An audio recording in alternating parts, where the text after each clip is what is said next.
మీరు సమస్యలతో బాధపడుతున్నారా? శ్రీ కట్టమైసమ్మ తల్లి జ్యోతిష్యాలయం పూజారి గారిని సంప్రదించండి. మీరు కోరుకున్న పనులు మూడో వ్యక్తికి తెలియకుండా పూజలు చేయబడును. నమ్మిన స్త్రీ లేదా అబ్బాయి రావడానికి పరిహారం చేయబడును. కుటుంబ సమస్యలు, భార్యాభర్తల సమస్యలు, ప్రేమ సమస్యలు, డబ్బు, వ్యాపార సమస్యలు, ఇంకా ఎటువంటి సమస్యలు ఉన్నా దూరంలో ఉన్న వారికి ఫోన్ ద్వారా జ్యోతిష్యం చెప్పబడును. ఎటువంటి పర్సనల్ సమస్యలు ఉన్నా మూడో వ్యక్తికి తెలియకుండా జ్యోతిష్యం చెప్పబడును, పరిహారం చేయబడును. Phone number 9515466718. రాశి జాతకులు ఈ అక్షరంతో పేరు కలిగిన స్త్రీ వల్ల ఆగస్టు మాసంలో 2వ తేదీన ఇలా జరగబోతుంది. మీ జీవితంలో ఈ మార్పు కలగబోతుంది.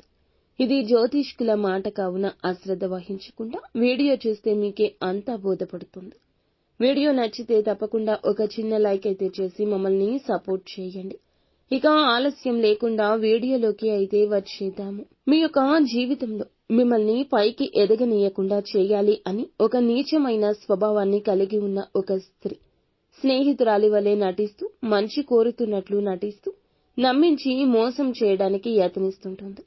అటువంటి వారిని గమనించాల్సిన ఆవశ్యకత ఉంది. అయితే ఏ అక్షరంతో పేరు మొదలయ్యే స్త్రీ ఈ రోజు మీ నాశనాన్ని కోరుకుంటుంది అనే విషయం మీకు తేట తెల్లమవుతుంది. మిమ్మల్ని ఆ స్త్రీ ఏ విధంగా మోసం చేస్తుంది, మీ నుంచి ఏమి ఆశిస్తుంది అనే వివరం కూడా తెలుసుకుందాము. మీ నుంచి డబ్బు ఎక్కువగా ఆశిస్తుంది. ఈ విధంగా ఉద్యోగపరంగా కావచ్చు, ఆర్థికంగా కావచ్చు, మీ యొక్క కుటుంబానికి సంబంధించిన ఎటువంటి అంశాలు అయినా మంచి చేసుకోవడానికి మీ నుంచి అనేక రకాల సాయాలు పొందడానికి నటిస్తుంది. ఇటువంటి సందర్భాల్లో తను మిమ్మల్ని మోసం చేస్తుంది. ఈ విషయం తెలియక అనేక రకాలుగా తన నుంచి వంచనకు గురి అవుతారు. ఎన్నో రకాలుగా మోసపోతారు. ఏ రోజు కూడా మోసం చేయాలని ప్రయత్నించకుండా లేదు ఆ స్త్రీ. ఇప్పటికైనా మీరు ఆ స్త్రీ ఎవరు అనేది గమనించకపోతే కోలుకోలేని దెబ్బ తన చేతిలో తింటారు. ఈ పనులన్నీ పక్కన పెట్టండి. ఆ యొక్క స్త్రీ తెలుసుకునే వేటలో నిమగ్నమవ్వండి. మీకు ఎదుటి వారికి సాయం చేయాలనే తత్వమున్నా సాయం పొంది కూడా మిమ్మల్ని కొంతమంది వంచనకు గురి చేశారు. వీరి స్వభావం ఇంకా మార్చుకోలేదు. ఒకానొక సందర్భంలో సాయం చేసి కూడా మానసికంగా ఎదుటి వారి వల్ల కృంగిపోయారు.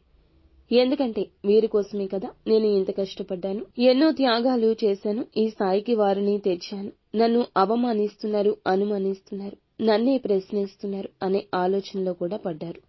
కానీ మిమ్మల్ని మోసం చేసిన వారిని మాత్రం ఏమీ అనలేదు. ఇంత మంచివారు కాబట్టి భగవంతుడు ఈ రోజు కీలక అవకాశం మీకు ఇస్తున్నాడు. మీ నాశనాన్ని కోరుకునే స్త్రీ ఎవరు, ఆమెకు ఏం కావాలి, ఆవిడ ఎందుకు మిమ్మల్ని ఇలా మోసగిస్తుంది అనే విషయం చూస్తే ఎస్ అనే అక్షరంతో పేరు మొదలైన స్త్రీ అండి మీ జీవితంలో ఉంటే ఖచ్చితంగా మీతో వారు ఎలా ప్రవర్తిస్తున్నారు గమనించండి. మోసం చేసినారు అని తెలిసినా కూడా వారితో ఉన్న పళంగా బంధం తెంచుకోమని కాదండి. స్నేహం రద్దు చేసుకోలేకపోయినా మీ విషయాలు వారితో చెప్పకపోవడం, మీ జీవిత గమనం వారికి అర్థం కాకుండా ఉండడం చాలా మంచిది. ఇక నుంచి చర్చలు పెట్టొద్దు, వారితో మాటలు మాట్లాడొద్దు. ఏ విషయంలో అయినా తా అంటే తందాన అనవద్దు. తీయని మాటలు చెప్పినా, మోసపూరిత వాగ్దానాలు చేసినా, మీ నుంచి ఏదైనా ఆశించినా మీరు పునః పరిశీలన చేసుకోవడం మంచిది. గమనించాల్సింది ఏమిటంటే మీతో బాగా ఉంటూనే, మీతో చెప్పిన వాటన్నింటికీ ఒప్పుకుంటూనే, తీయటి మాటలు చెప్తూనే వెనకాల గోతులు తవ్వుతున్నారు, చెడుగా ప్రచారం చేస్తున్నారు. ఈ విషయాన్ని ఈ రోజు గమనించడంలో భగవంతుడు మీకు ఎంతో సాయం చేస్తాడు. వారిని ఇక ఇగ్నోర్ చెయ్యండి. మిగతా అంశాలు చూస్తే ఈ రోజు ఒక కీలక అవకాశం వస్తుంది.